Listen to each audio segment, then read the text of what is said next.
Well, good morning, everyone, and thank you very much, Andrew Hasty.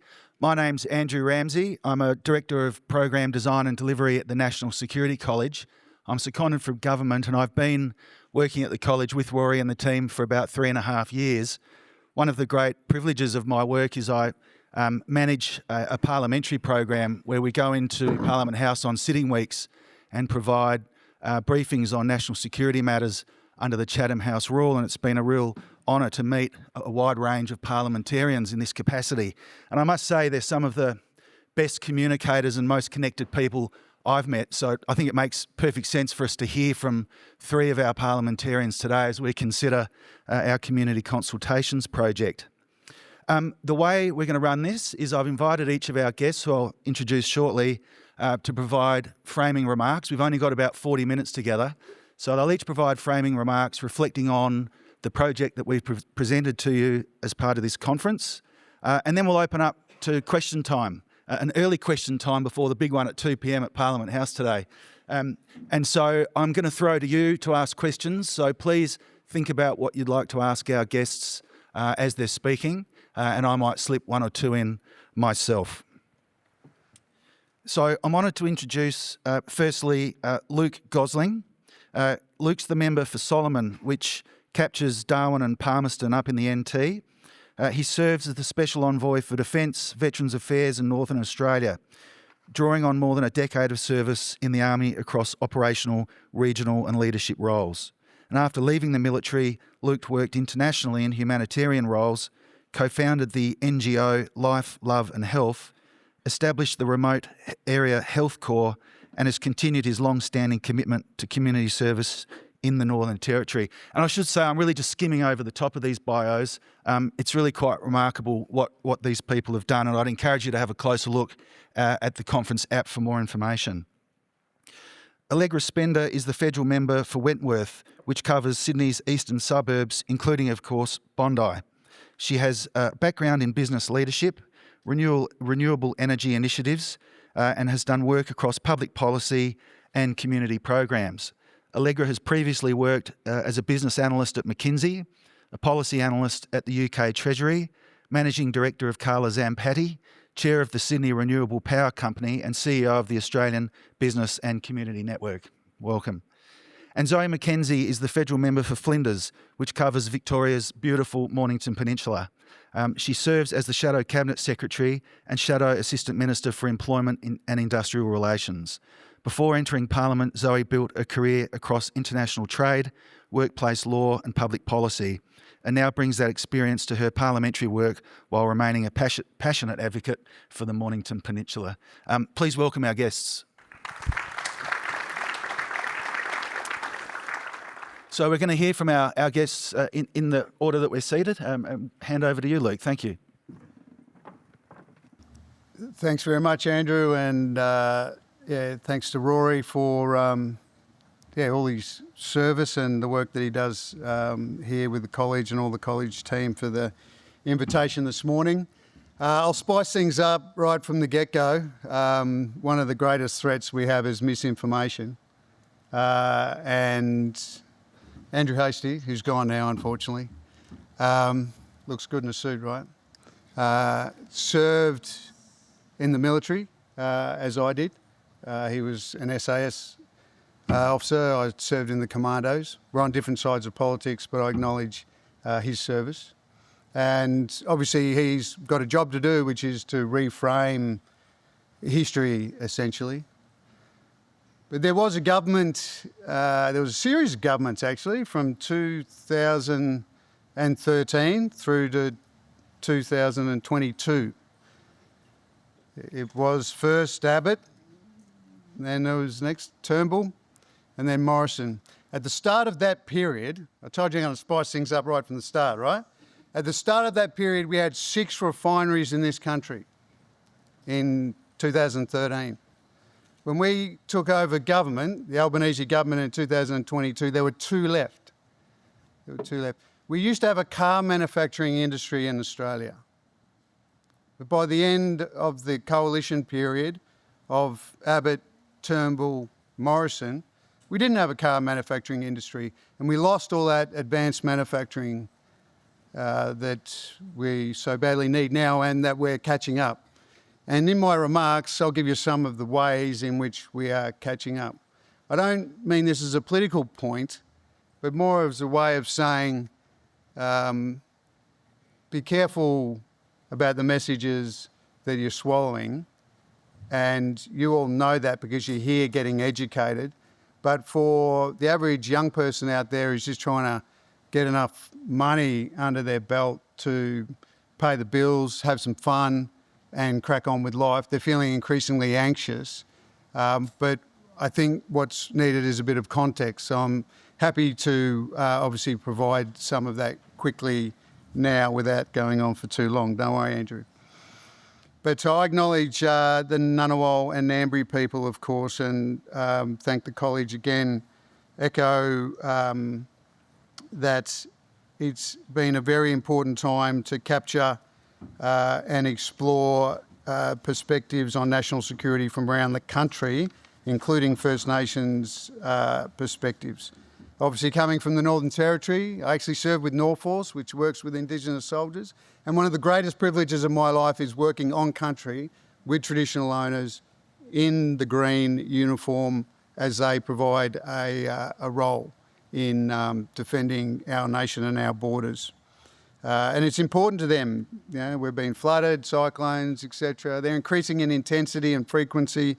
That impacts on our communities across Northern Australia.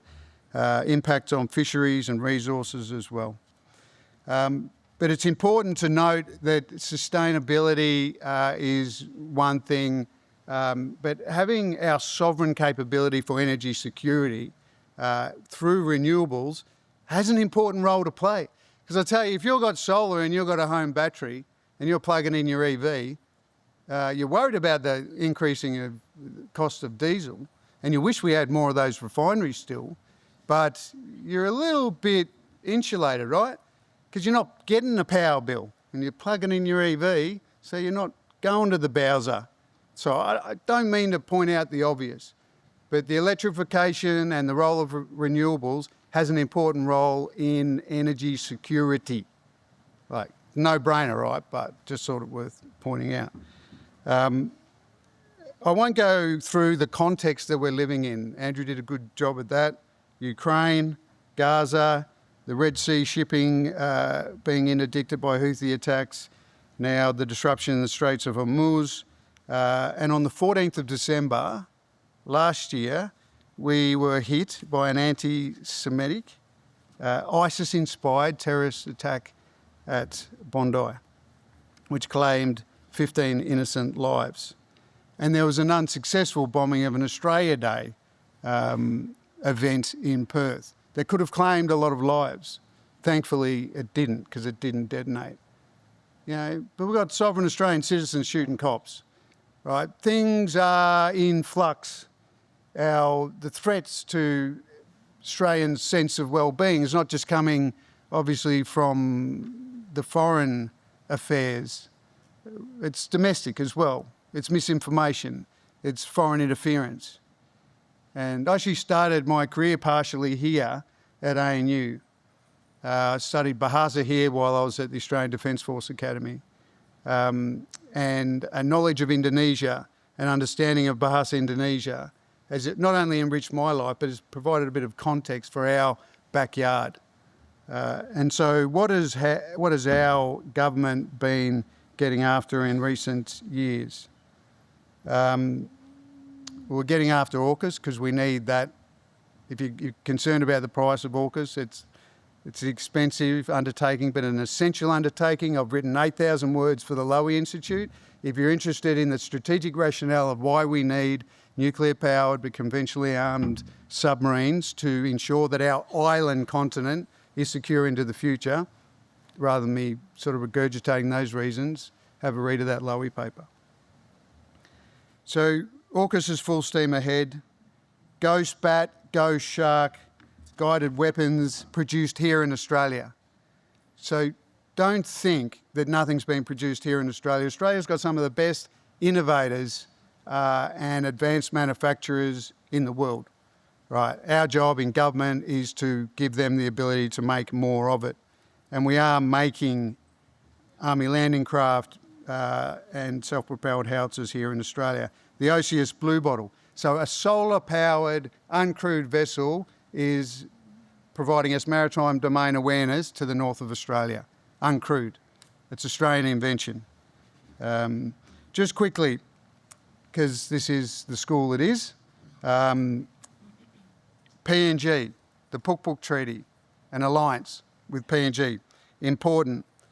Our Treaty of Common Security with Indonesia, important. I was with the Prime Minister in Timor-Leste recently when we established a new security partnership with them. And just yesterday with the European Union, not only does a trade deal get signed, but a new defence and security partnership, all important. And I want to thank Rory for giving us parliamentarians, Zoe and I were over in New Delhi in a joint dialogue. So German, and some of them are in town today, the German Defence Minister's in town, and we'll hopefully catch up with him. We've got German MPs, Indian MPs and Australian MPs coming together in New Delhi to talk about the world as it is and how we're going to navigate it into the future with our partnerships and our belief in democracy. So we are, as much as we possibly can, forming the relationships on which our common security will enable Australia to develop sustainably, increase our sovereignty, make more things in Australia, and all of that is good for the future. I won't talk too much more about the report itself, which is excellent. Andrew mentioned one of the things where young people are becoming more anxious. But there's plenty of food for thought for government in the report. I congratulate the authors, but there's lots of non-traditional threats, and I think that's where we need to put our mind to. Misinformation is one of them, but our government's prepared to engage with and mitigate those risks to our security, and the threats to our security are many. Thank you for choosing to get educated about the threats to our security and how we mitigate them as a nation into the future. Thanks for having me.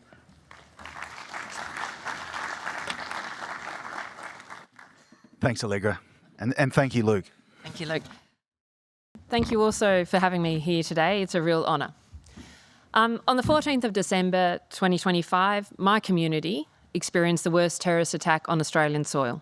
15 innocent people lost their lives to anti-Semitic hate. And it was one of the darkest days in Australian history, and it should change us. When my community thinks about national security, we don't think in the abstract. We think of the innocent people's lives who are lost and what we can do to keep people safe as they go about their daily lives. Because that is what people rightly expect from their Sunday afternoons at the beach. To enjoy the beautiful weather and waves, to walk the dog, to meet friends, to celebrate the start of Hanukkah with their family and community, to be at home in their country. So it didn't surprise me when the NSC found that Australians felt we should prioritise safe and peaceful communities in the next 5 years, nor that they identified that increasing Australia's prosperity as their second priority. Because these two things, safety and prosperity, are literally at the heart of the covenant between Australians and their governments. As outlined in the No Worries report, Australians see a range of threats: AI-enabled attacks, disinformation, critical supply chain disruption, climate change impacts, foreign interference and terrorism. And in the last 18 months, we have lived through a number of these. These threats overlap, they interconnect, and their impacts can cascade. And Australians are concerned we are not prepared as well as we should be. I agree. I agree we have a lot of work to do, and we are seeing this right now as we reel from the shock of the Middle East war. So what is it that we need to do? I think we need to think about our security and resilience in the round. With the breadth of threats that we face, no single institution or theme of response is enough. We can learn from the Finnish idea of comprehensive security, that the vital functions of society are to be jointly safeguarded by the authorities, businesses, NGOs and citizens. The Finns have thought about this more than almost anyone, given that they share a border with Russia almost the full length of their country. And while there are so many themes I could be talking about today, including defence and security, I want to talk about three in particular: economic prosperity and resilience, trust in government and institutions, and inclusive patriotism coupled with responsibility. Firstly, on economic prosperity and resilience. I think the point that has been made actually by a few people that economic security is critical to our national security. Scanlon Institute tells us that fewer than half Australians now feel a sense of belonging in this country. And this is associated with a feeling of a lack of economic security. Low economic growth has been associated in the world with a rise of political extremism, including the far right. When people feel home ownership is impossible, that their hard work will never get them ahead, when parents don't know if their kids will have better lives, we shouldn't be surprised that they're less inclined to invest in the system and more inclined to rip it down. And this is about, we need to be building a country that is both prosperous and fair. It's not just about good economics, it is critical to national security. The second point I want to make is about trust in government and institutions. The NSC research found that 53% of Australians believe government shares too little or far too little information about security threats. It also found that while our security agencies are trusted, politicians and the media are not, and seen as sometimes exploiting national security for their own advantage. I believe a lack of openness is a critical weakness of our political culture. In the words of Audrey Tang, a democracy innovator from Taiwan, we recovered the trust crisis not by asking people to trust the government, but by encouraging public services to trust the people. Right now, the government is not leading the conversation on issues that are sensitive and matter to people, and that is fueling lower trust and political extremism. Migration is the obvious example. The government has committed to releasing, for example, the projections for migration for the next 5 years, then walked away from it. And we have others filling the gap because people are too scared to have a conversation about migration. Instead, we are going to have a conversation that verges on racism rather than on numbers. AI is barely discussed in the Parliament. It is discussed in my community because people are worried about their jobs. We need to be honest now, both about the threats and opportunities, and start to talk to people about the different scenarios. Another example is the government's slowness to commit to a Royal Commission into Bondi. This was the biggest terrorist attack on Australian soil. People wanted confidence that all causes and potential failures, including things that might embarrass all of us, all politicians and institutions, were examined. They believed that the death of 15 innocents demanded nothing less. Now, this is not the fault only of this government, this is the fault of previous governments. We have become we are trusting our community less, and it doesn't do well for us. The fuel security crisis we have right now is not helped by a lack of honesty and planning of different scenarios and a lack of discussion of those different scenarios with the Australian people. If you want the country to work together in a crisis, you need to start by trusting your citizens. And finally, I want to talk about patriotism and responsibility. A book that's really influenced me on this topic is Yascha Mounk's The Great Experiment: How to Make Diverse Democracies Work. Mounk identifies the various ways that diverse societies tend to come apart, but one antidote is what he calls inclusive patriotism. Patriotism, Mounk writes, is a half-wild beast. Left to its worst instincts, it becomes a weapon, used to exclude, to demean, to define the nation against each other. But cultivated well, it is a powerful force. It is what allows Anglo-Celtic Australian in regional Queensland to feel genuine concern for a Lebanese Australian family in Western Sydney.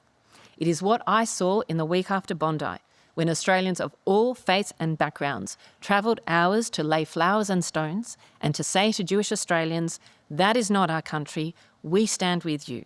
It is what makes us larger than our own tribe. We have Australian values: democracy, the rule of law, equality of the sexes, blindness towards religion and ethnicity. We shouldn't be afraid to say them aloud.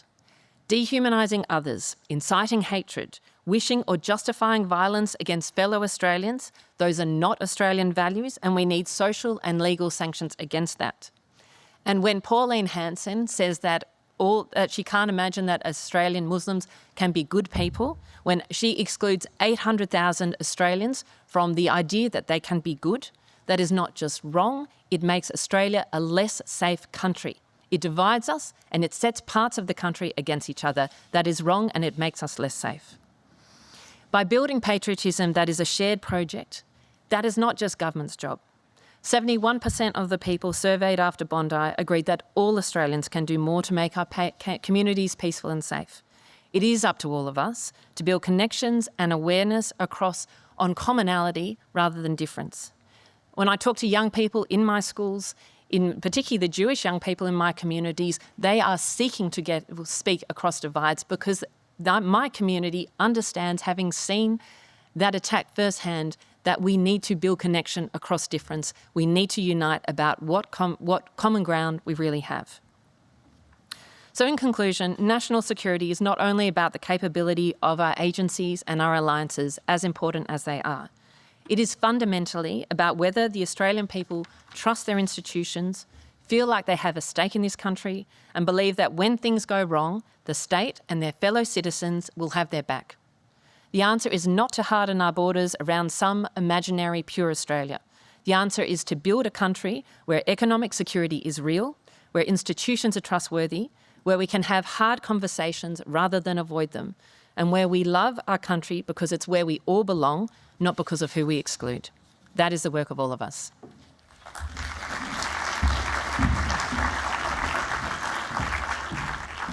Thank you very much, Allegra Spender. Zoe McKenzie. Thank you, Andrew. Good morning, friends, one and all, and indeed my parliamentary colleagues. Luke hit the ball off the tee with some spicy comments, and so I will do my best to do the same, less partisan, but as plain speaking. One of the things that I think my brothers and sisters in the Parliament have failed to do, and indeed probably an affliction shared by public service and the bureaucracy more broadly, is that we fail to tell people in plain words what our core function is. My core function is to work very hard to achieve two goals: to keep Australia safe and to keep Australia prosperous.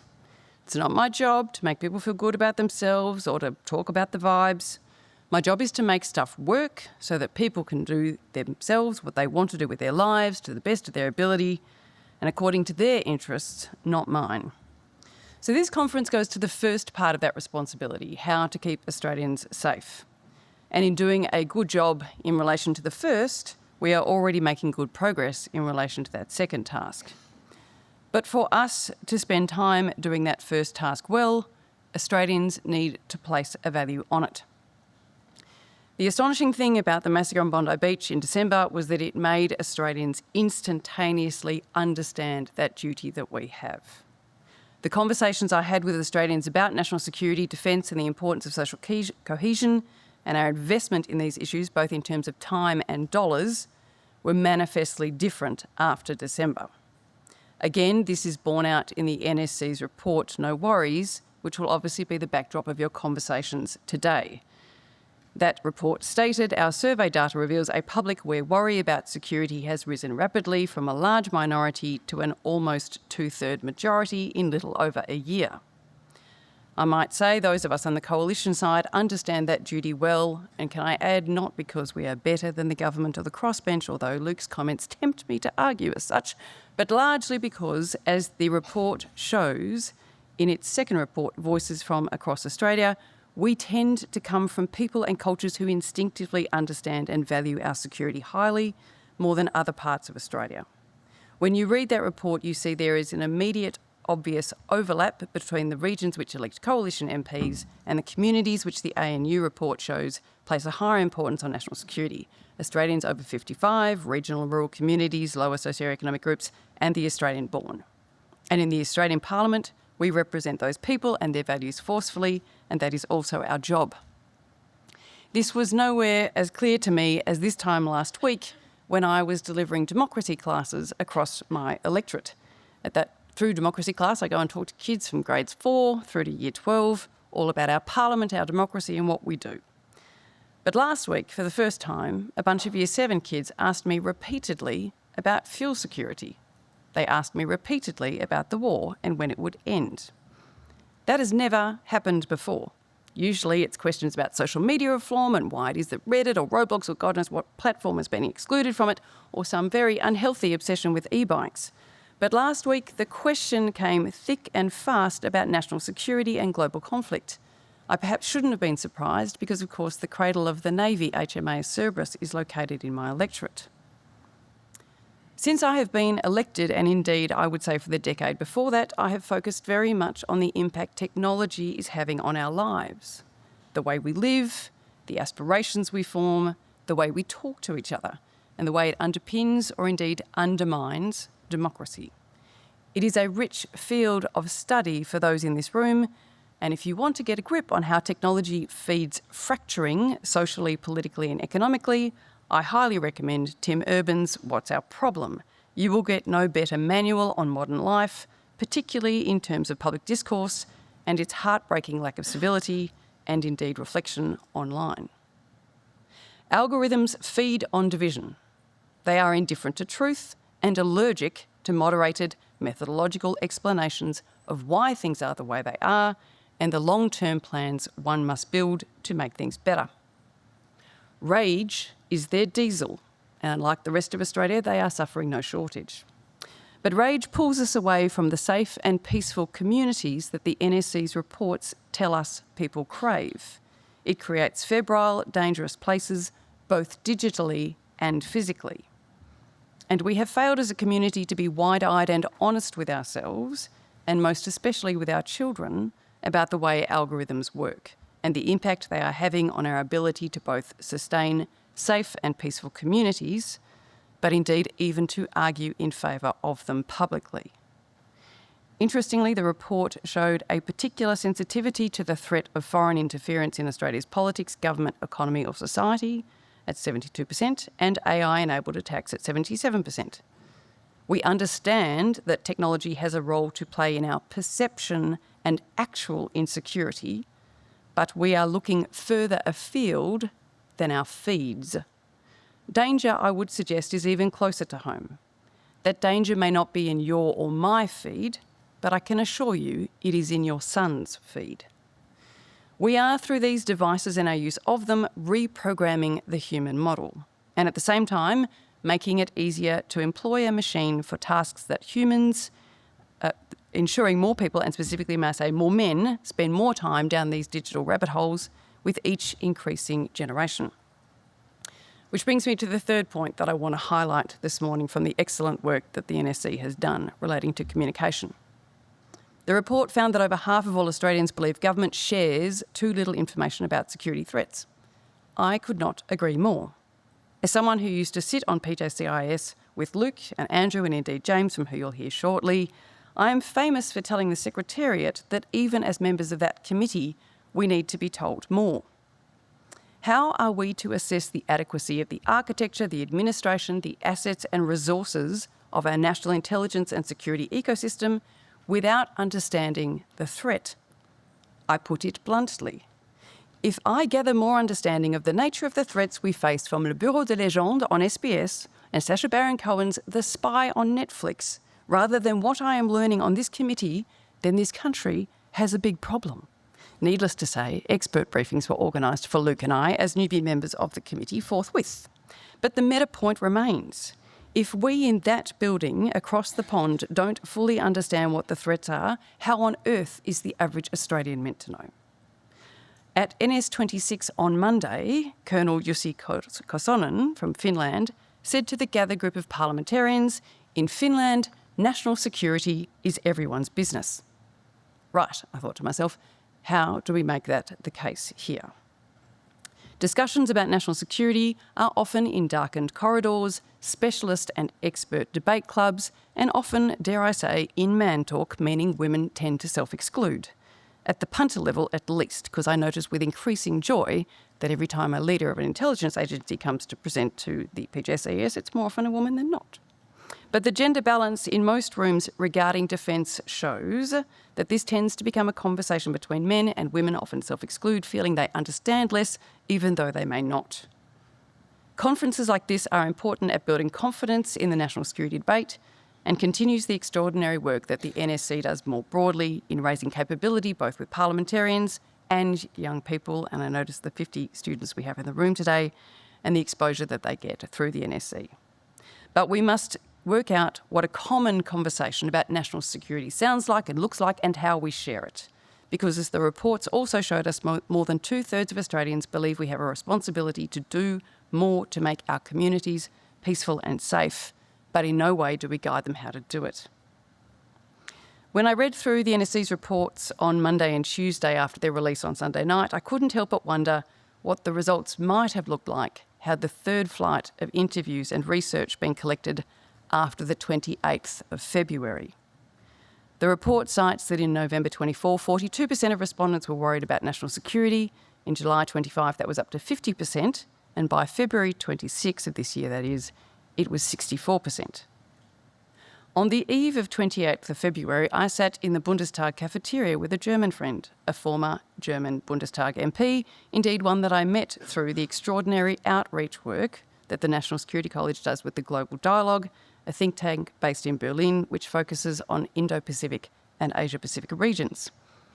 Unfortunately, that German MP lost his seat in Germany's national elections a year ago, ratcheted as they were by the election of Donald Trump, and he now works for an Israeli defence company. As we enjoyed a beer in the setting sun, Marcus told me, "You won't get home." He said, I responded emphatically, "Yes, I will." He said, "No, you won't." And I said, "Mate, Etihad's getting me home tomorrow morning." He said, "You're not going to get home, but if you do get home, watch Top Gun 2 on the plane." And I said, "Why?" And he said, "Because that's what's going to be happening underneath you." I got home to Australia that Saturday night, transitioning through Abu Dhabi 6 hours before hostilities began. And as I landed and I opened up my phone and I opened up the news sites, I saw what had been happening for the last 6 hours and I thought, oh dear. In today's world, what is unthinkable until it is real. And it is our job in this room to keep an eye on the unthinkable and to bring the Australian population along with us. Needless to say, that night I watched Top Gun 2.